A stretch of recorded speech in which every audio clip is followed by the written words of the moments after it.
Hello everybody, welcome back once again to the channel. Welcome back to Gran Turismo 7, where we're going to be jumping in for another Nations Cup race today. So this one is going to be a little bit weird. So it is at Fuji circuit, and if you've been following this channel for a while, you will know that it is certainly not my favourite track. I do struggle a lot around here. And now on to the car choice. So we've got given 5 possible cars to choose from. They are all loaner cars, so you can't have your own livery. There is no tuning available, even though it is allowed. But it wasn't available because they are given to you as is. However, you're going to see as we get into the start of this race that the car choice was irrelevant, as everyone is going to be choosing exactly the same car because it was fastest in the practice and of course in the race itself. So that was a little bit of a weird decision there from Polyphony to include these other 4 cars which nobody ever tried driving. I tried driving one of them and I think I came 11th. It just did not hold up in terms of pace. Another interesting decision from PD was the tyres available. So all 3 of the sports tyres were available for this race. However, choosing the Z Performance, you only get to choose the sports medium or the sports hard. Now because tyre wear was set to 1 on this race, there is no pit stop. So it is basically just choose the best tyres available and run till the end. So coming into turn 1, we are starting P2 for this one. However, we do get pushed very wide from the Spaniard, who's going to lose a lot of time himself. So I did check the replay. He wasn't hit from behind or anything. He just decided to take us for a trip onto the AstroTurf. So we're going to be back here in 6th position. We have a lot of work to do now, starting from P2.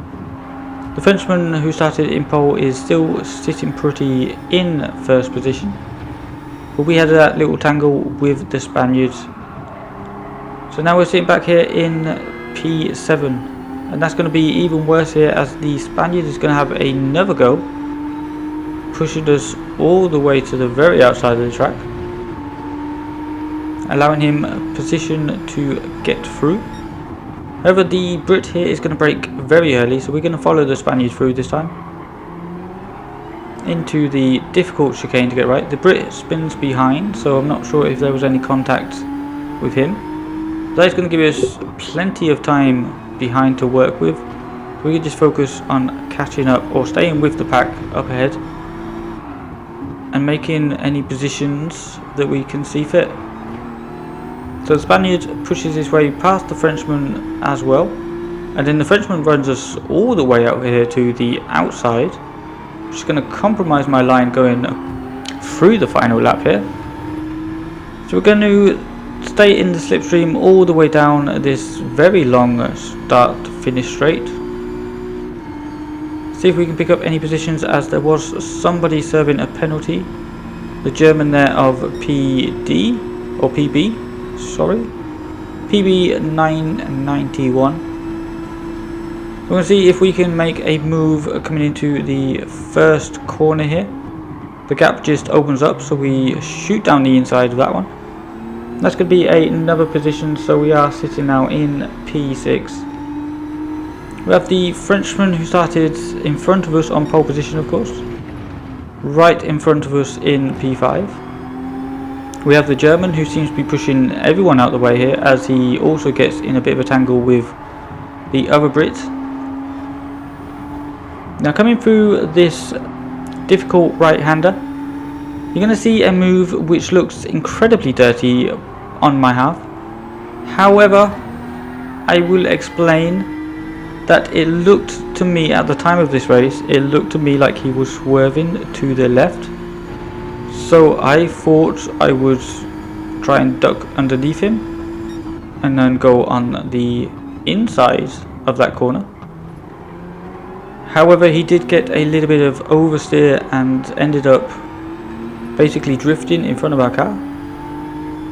So there's not really much we could have done with that one. I probably should have waited up, but this was my last race, or my last available race of the day, so we wanted to push on, try and get as many points as possible.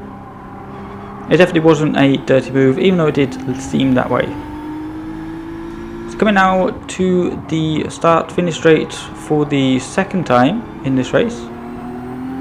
Coming on to the third lap, we get a little bit of oversteer here on the exits. That's going to compromise our run all the way down this long straight. So as long as we just stick in the slipstream, shouldn't be able to, or we shouldn't lose too much time. We're going to fast forward now to the end of lap 4, where this back in front of us started battling very hard. The German, or the Spaniard here, getting shoved sideways. However, we're not going to feel sorry as he tries to run the Frenchman onto the grass there. Very dirty driver. As you will see at the end of the race, he also was a B sportsmanship rated driver. So it's to be expected. We're also going to gain another position here from the Belgian. And at this point, I'm just thinking, let's work with this Frenchman so that we can catch up with the Frenchman up in front. However, this Frenchman had other ideas. So we ended up using the next couple laps battling quite hard when we really didn't need to. If we had just focused on catching up with P1, then I think we probably would have had a battle for the lead. But as you can see here, we made a move around the outside as he went very defensive and broke incredibly early. So we make the move going into turn number 2. However, coming into turn number 4 here, into this very difficult right-hander, we're going to go quite deep, and that means the Frenchman is going to get the run up the inside.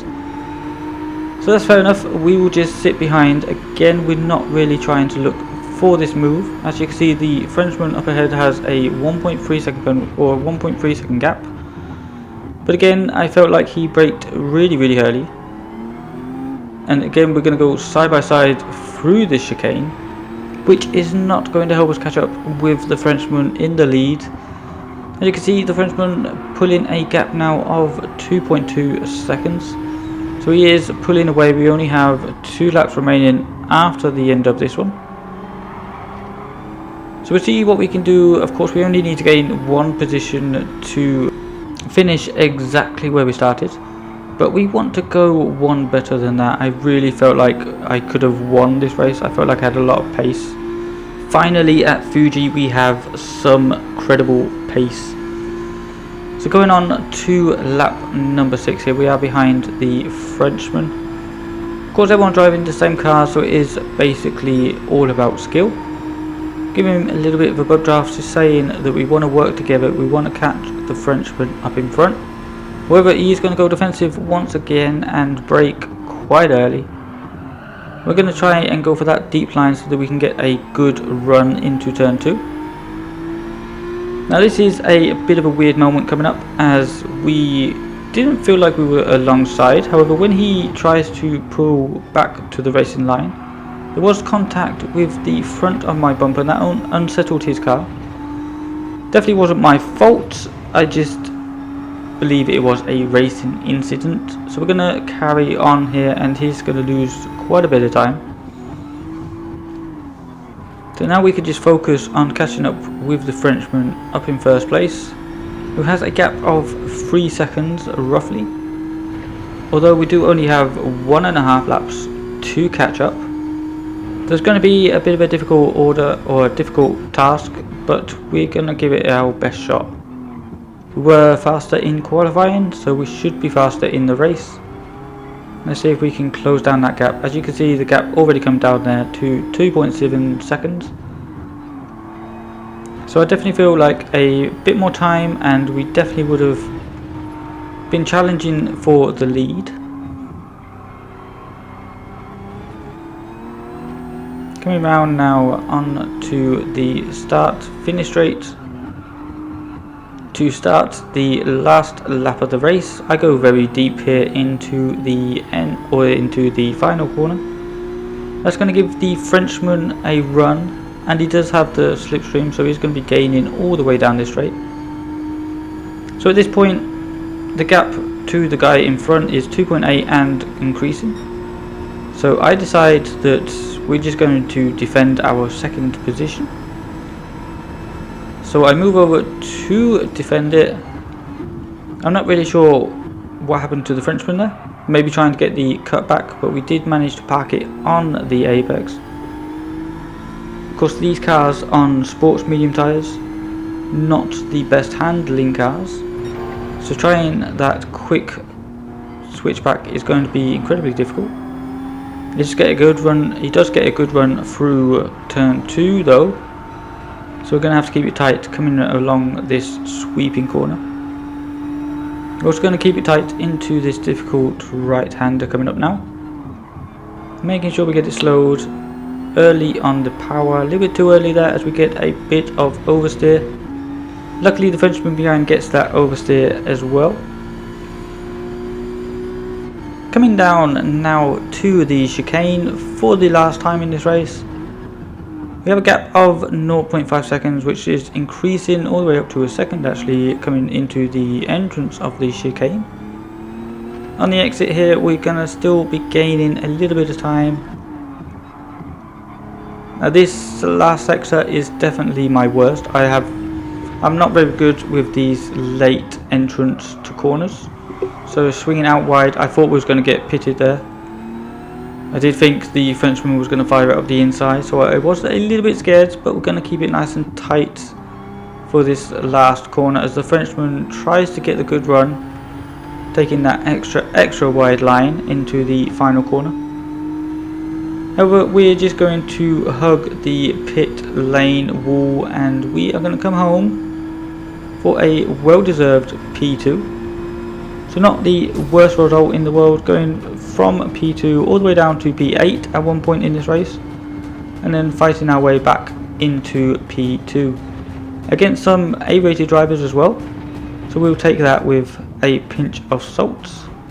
But that is going to do it for this video. Thank you so much for watching. I will see you in the next video. Take care and goodbye.